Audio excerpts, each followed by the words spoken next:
Hi you guys, welcome back to my channel. Welcome back to another video. Hi, hello. Today we're doing a Q&A. I asked you guys on Instagram to ask me a bunch of questions. I actually collected a good amount. Some are quick answers, some have a little bit of detail, some of them are a little bit emotional.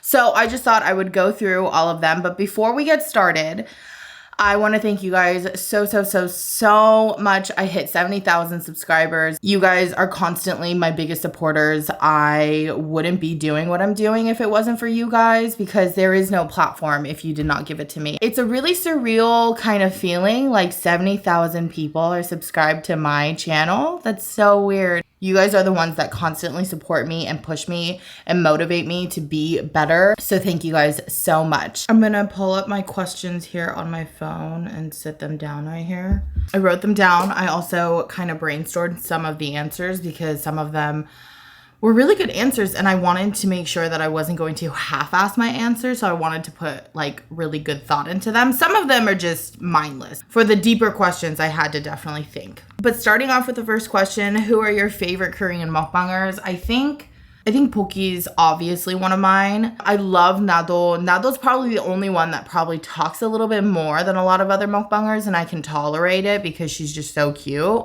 There's Shingi. There's I used to watch Tonam, but Tonam became more of like a cinematic mukbang than it just got too chaotic. I used to watch Ina. Second question is self-reflection. What's one thing you have to leave in 2023? I am leaving self-doubt in 2023. I am a professional self-doubter. It's a work in progress, but it feels so good to like be my #1 fan. I've never been my own #1 fan, and it is an amazing feeling. You feel so, I don't know, it's just so powerful. It's such an amazing feeling. Kim and I get this question a lot, so I'm going to say it here. Why do you and Kim call each other mom? We don't know. We don't know, to be completely honest with you guys. And I'm pretty sure it came about like any other nickname comes about. Kim and I are very motherly. We are motherly to each other, to everybody around us. And so I'm assuming that one day her and I accidentally called each other mom and it kind of stuck. And since then, it literally just comes out. I almost say it with other people sometimes too. And I'm like, oh, right. I'm learning how to choose or put myself first. Do you have any tips? So I feel like we are always constantly working on just being better and choosing ourselves and just making sure that we are the best version of ourselves possible. So I put in a lot of work with this specific situation because I was born a people pleaser.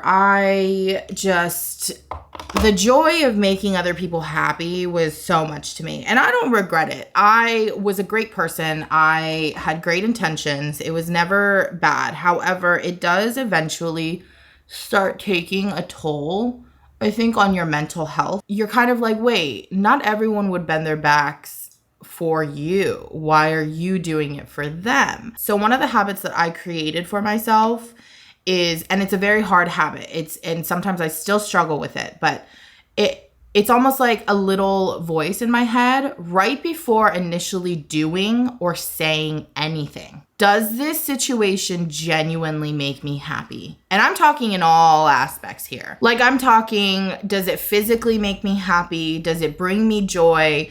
Does doing what I'm about to do for this person, that solely make me happy? Because sometimes it does. Sometimes it's not just about does it make you happy, but does it make you happy that you're going to be able to help whoever is asking you to do A, B, and C. So truly, as long as that makes me happy or brings me joy, it's kind of like that lady who used to clean like at the beginning of COVID when she was like, if it doesn't bring you happiness, like throw the clothes away. It's kind of like that, but I understand that that's not an easy habit, especially if we grew up always pleasing people.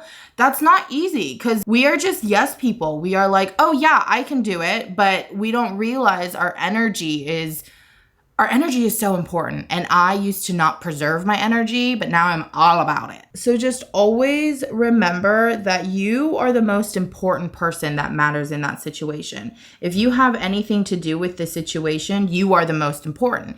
Even if there's other people involved, it matters what you want to do, how you feel, and how you want to use your energy. It is just so important to save your energy for yourself because girl, we got to live with ourselves for the rest of our lives, and I ain't living miserable. When I saw this next question, I giggled so much because I was like, oh my God, I can't believe people remember. When can we see your drifting skills on Mario Kart? So, if you guys didn't know, my brother celebrated his 21st birthday back in June. Kim and Carlos got him a Nintendo Switch.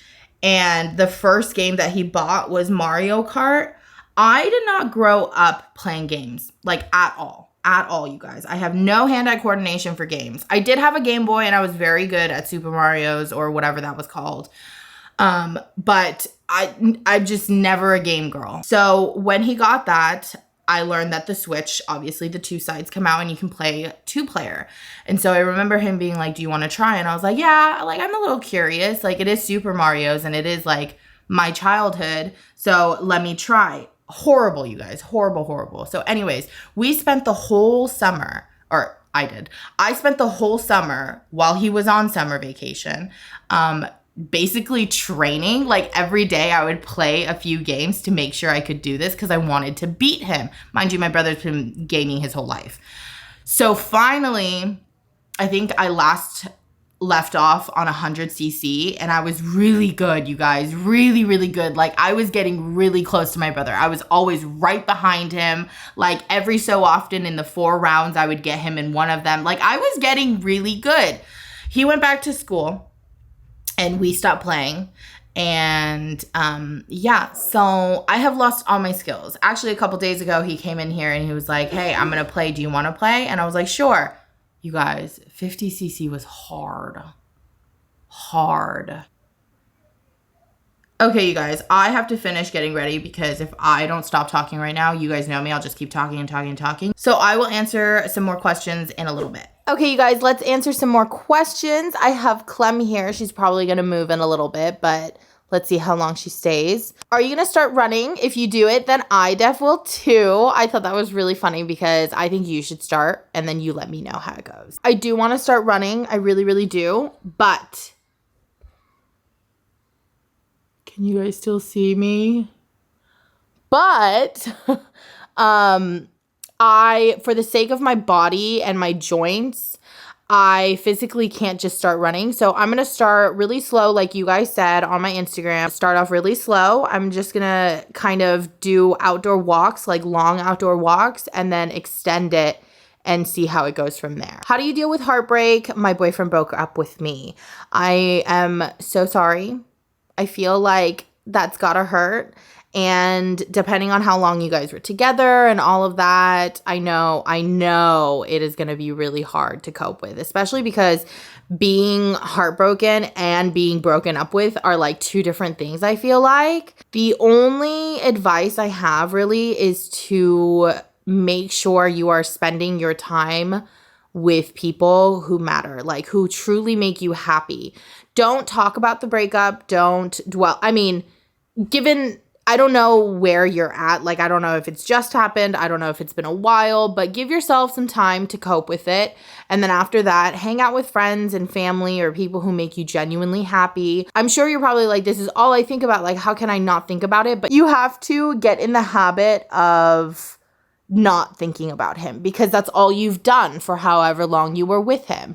So you need to start creating habits on just like you and your life because it's no longer with him anymore. And I know that's really heartbreaking, but but time will heal everything eventually, whether that's you forgetting about him, whether that's you just cherishing the memories and moving on in life, whatever it is. Something that also really helps me, and I'm not trying to promote like changing your body or like starting a diet or anything like that, but moving your body in general, going outside to walk, going on hikes with friends, going to the gym, whatever that may be, or yoga. You know, it doesn't have to be like vigorous working out, but moving your body, for me, it really helps me to feel strong physically and mentally. And I just feel like it puts you in a different headspace. What is a deal breaker in a guy? I think one of the biggest things for me is because I grew up in a very formal, traditional culture.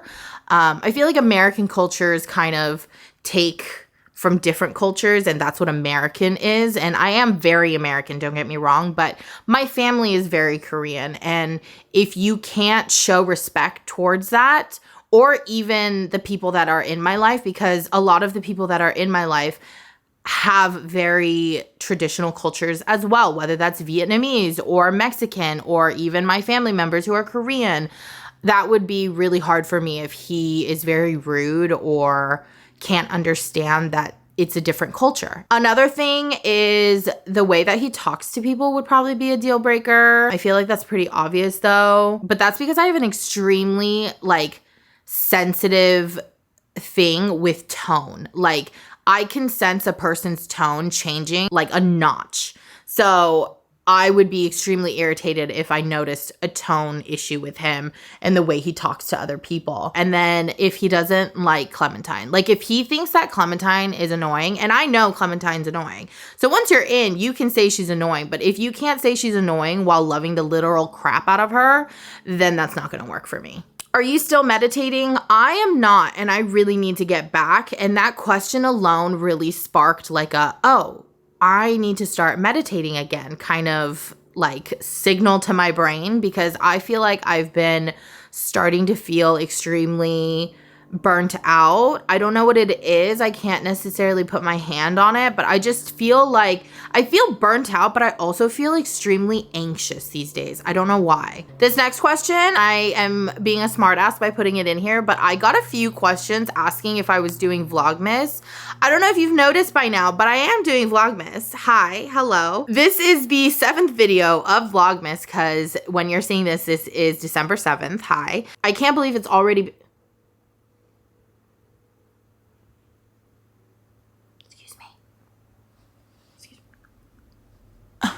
I can't believe it's already been 7 days into December. That's freaking crazy. However, this gives me a chance to let you guys know I will not be uploading on Saturdays and Sundays because your girl can't do it. So I can commit to 5 business days of the week, all of December, but I can't give you my weekends. I'm sorry. I get this question asked a lot. I think it's a very common question. I ask people all the time as well, but it's what my 5-year plan is. I am very coordinated and organized. I am 29 years old. I just turned 29, so I still have a year to go in my 20s. So I will update you guys what my 5-year plan looks like when I'm 30 next year. Do you see yourself doing YouTube for a long time? I feel like I barely just started my YouTube. I know I joined YouTube and uploaded my first YouTube video in 2018, but I technically did take on full-time YouTube back a couple years ago, but I feel like I've really enjoyed my work now.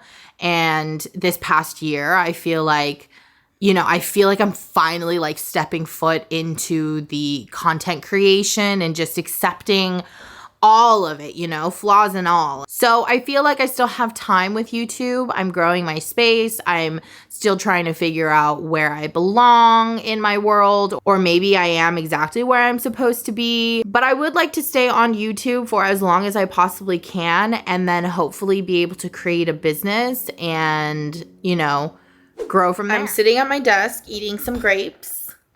Make sure you don't drop any if you have pets. They're bad for them. If you didn't already know, although I believe every pet owner already knows at this point. But I have some more questions, and so I thought I would enjoy my grapes and answer more questions. How do you cope with people questioning why you still live at home with parents? I'm going to try to keep it as short and simple as possible because there's so much to this. When I was even a few years younger from now, I was extremely embarrassed because I thought that that showed financial status and just like societal status, like just in general status, you know? Looking back at my life now and how I used to be extremely embarrassed of my situation, it's just not that big of a deal. Like, I think it's more weird that people are concerned about what others are doing. I am extremely grateful for being able to stay here longer, and my parents are always happy to have me. They've never forced me to move out or made me uncomfortable for living at home. It's extremely normal, especially in my culture, to live with my parents because I'm not married and I don't have kids. But I have completely changed and like rewired my brain to think of the time at being at home as a healing process. And the reason I say that is because I had an extremely broken relationship with my mom and dad from a lot of hardship while I was in college. If I had moved out when my family and I were not close, I wouldn't have the same relationship I do with my mom, my dad, or even my brother, because I would have most likely cut them out. What are your top goals for 2024? Okay, I'm going to speak in terms of manifesting because I really want these things to happen, and I'm going to make sure they happen. In 2024, I'm going to run a 5K. It might be at the end, but we're talking about as long as it fits in 2024. Running a 5K, I believe that's 3 miles. I feel like my brain is like, you can do it. It's no big deal. I'm going to be more of a genuine person.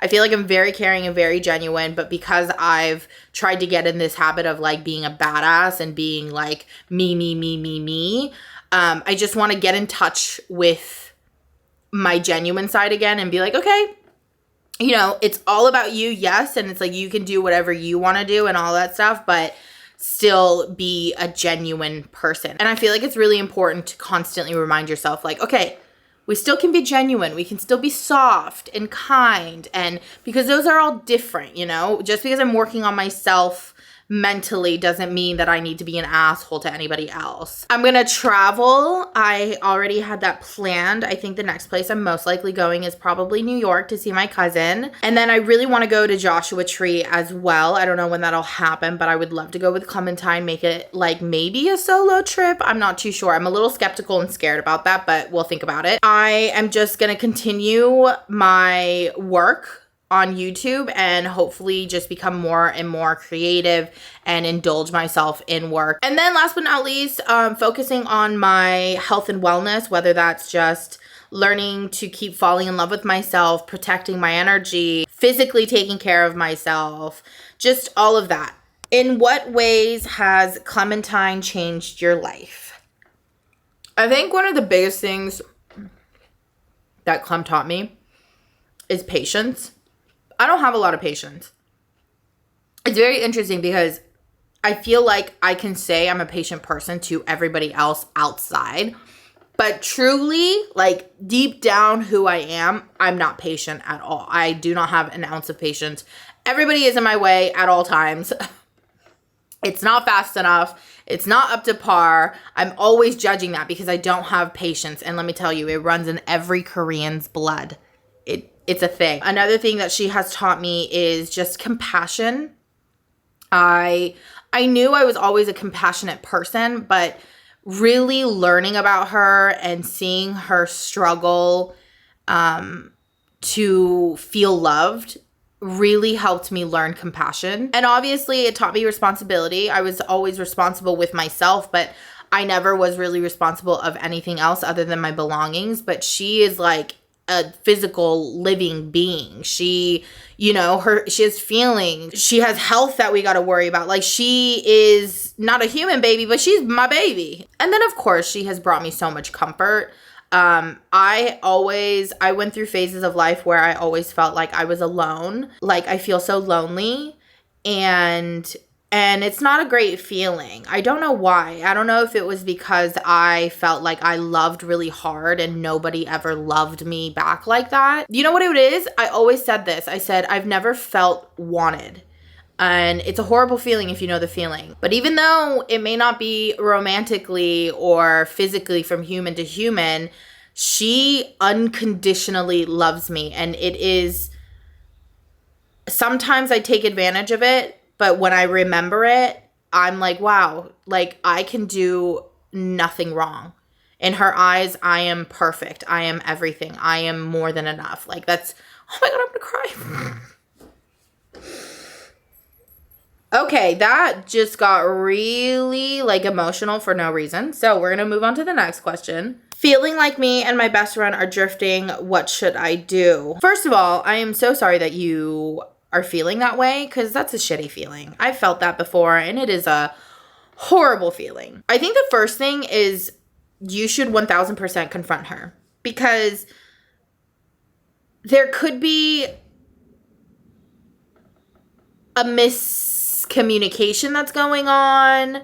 There could be so many things that you don't know that could be explained by just asking. And I think that the way that your friend receives the question is really important. Because as a best friend, they should feel compassion about you feeling that way. Does that make sense? I'm trying to gather my thoughts. What I'm trying to say is a best friend wouldn't sit there and be like, oh no, like nothing's wrong, and like kind of brush it off, because no, something is clearly wrong. And if it's bothering one half of the friendship, then that should be something to talk about. But before you go and confront her, I think one of the most important things is to evaluate yourself and the situation. Did she do something wrong? Did you do something wrong? Did something happen? Just to make sure that you are not going in tone deaf. Like what if you did something wrong and it hurt her feelings, but she's not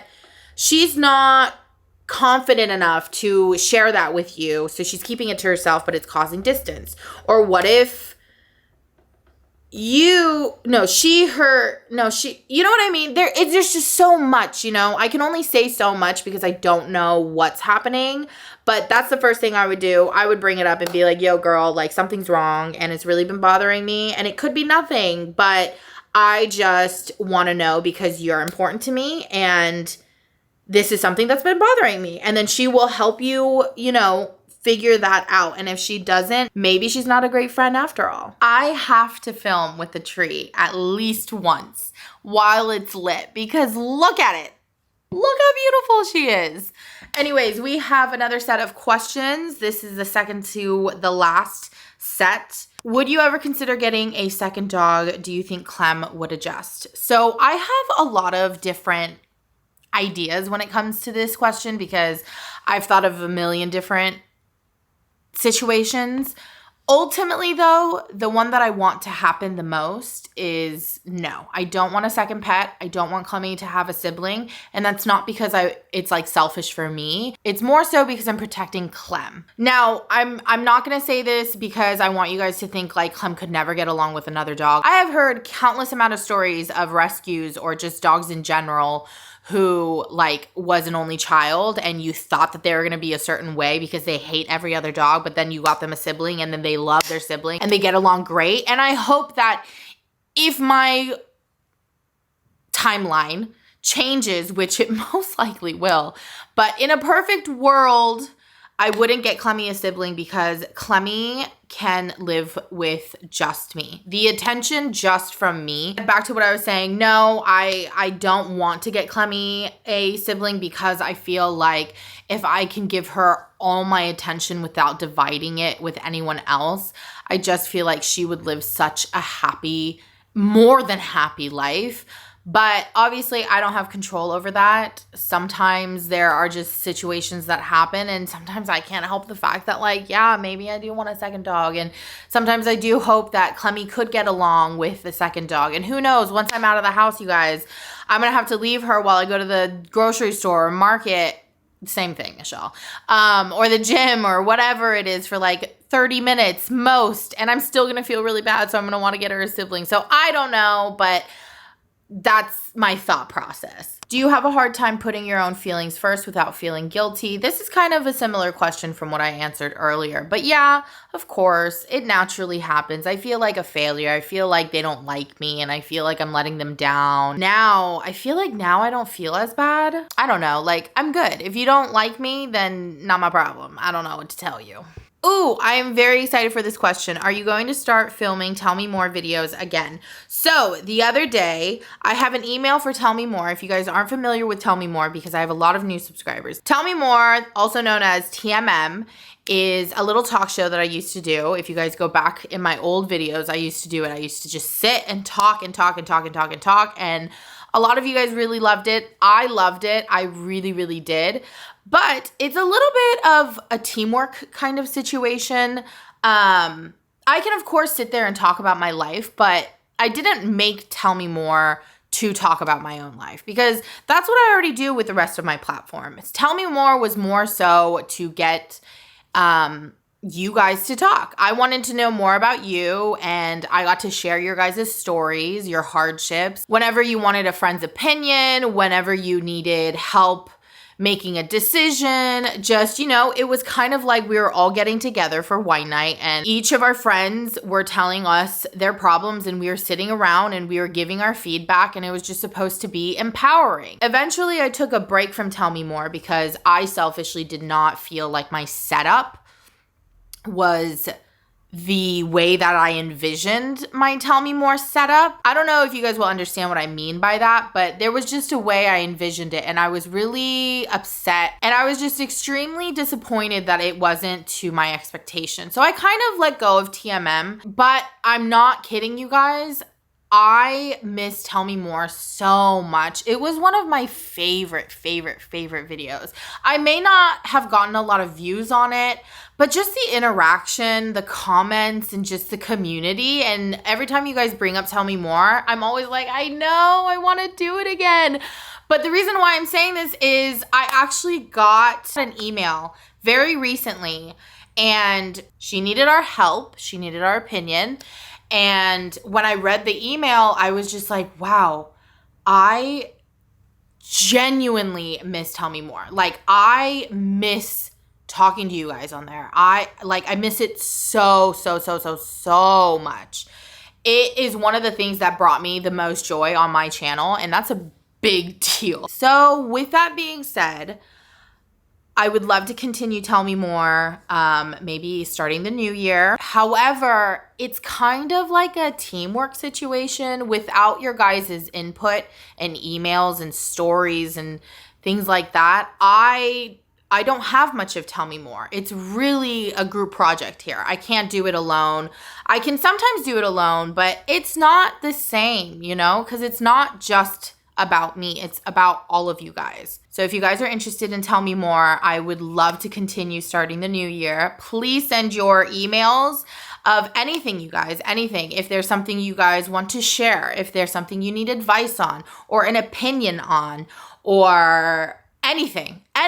That's what Tell Me More was. It was just friends hanging out. That's all it was supposed to be. We would make drinks or grab a drink and then we would just sit down and talk, and that was all it was supposed to be. What would you tell your younger self? I actually wrote stuff down because I really wanted to think of good answers. Nobody cares, Michelle. Nobody. You don't have to worry about what other people think about you all the time. You can loosen up a little. Your parents will love you even if you choose another path. Trust your friends, but they aren't your world. And be unapologetically you. People will love it. I just got out of the shower. I need to put my first toner on. Just give me a second here so that my face doesn't dry out. But this is my skin right out of the shower. It looks great. First toner on, and let's get started with the last set of questions. What is your dream man? Physically and just my ideal guy. If we're talking just physical, I of course want a guy who's tall, but I'm not talking like he's gotta be like 6 feet tall because I get it. They're all taken. But I'm talking like 5'9", the shortest. Preferably anything over 5'10", but you know what? I'm not that picky. I'm not. Second toner is on. By the way, you guys, I will link all my skincare stuff in order down below if you guys are interested. I don't really care for a guy who's like super ripped or anything like that. Kudos if you go to the gym and you're ripped, but not really mandatory for me. I actually prefer a guy who probably has a pooch, a pouch pooch. I like a guy who like, I don't know how to say it in English, but like 덩치커, like he just appears like bigger. Like I want someone who looks like he can protect me, not that I have to protect him. Not the other way around where I have to feel like I need to protect him. And then in general, if we're talking about like my ideal guy, he's obviously super kind, super accommodating, super patient, loving. Honestly, if he loves Clem, he's the one. Any more tattoo plans? I do have no plans, like no set in stone plans, but I do have some that I want. I just haven't figured out the design yet. I haven't figured out where I'm going to put them yet, but I will share them when I do decide to add to my tattoo collection. I think I have like 15 so far. What are the most important things to have in a long-lasting friendship? I think the biggest thing is, like any other relationship, you should have communication. I want to say that trust is really important in friends. However, you can trust someone for a very, very, very long time and they can break your trust like that. So I want to say you need trust, but what's trust if you can't even trust them to trust? And then last thing with friendship, and I've been saying this word a lot, I feel like, during the Q&A, but one thing that's really important in any relationship as well is also compassion. You have to have compassion for any human being if you want to have any type of relationship. But yeah, that's kind of it. There's nothing else to being friends. Like, it shouldn't be that hard. If your personalities don't match, your personalities don't match. You don't have to force a friendship. How did you name Clementine? Was that her name already when you adopted her? No, Clementine's name was actually Nala. And I can confidently say that out loud because she does not answer to that at all.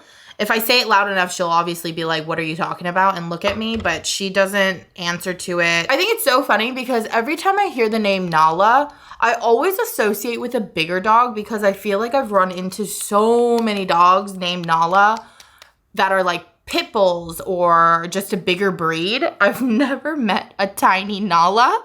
And so when they told me that her name was Nala, I was like, who named her? Because she's a tiny little dog. I had actually, like a few months before I even got her, had written down like some names that I thought were really cute for dogs. And I was going for like old lady names where it's like Edith or I don't know, some like Margaret or, you know, something like that. Like older lady names. I love them. They're so pretty and they're so cute. And then I remember I was sitting with my brother talking about like all the names that I would name my dog. And I was like, oh my gosh, the name Clementine is so cute. Like, think about Clementine. Like, are you kidding me? That is the cutest name ever. So it was actually written down on my list. And when I saw her, I was like, oh my gosh, it's her. She's my little tiny Clementine. Along with the Clem questions, was it hard to train Clem when you first got her? No, she is just too smart for her own good. She is such a quick learner. She catches on to things that I don't even try to train her on. She is just extremely smart and gets everything. Like, she just gets it. Next question, how did you get your skin to glow? Thank you. I have been working very hard. I actually switched over all to like Korean products and it has been the best thing for me.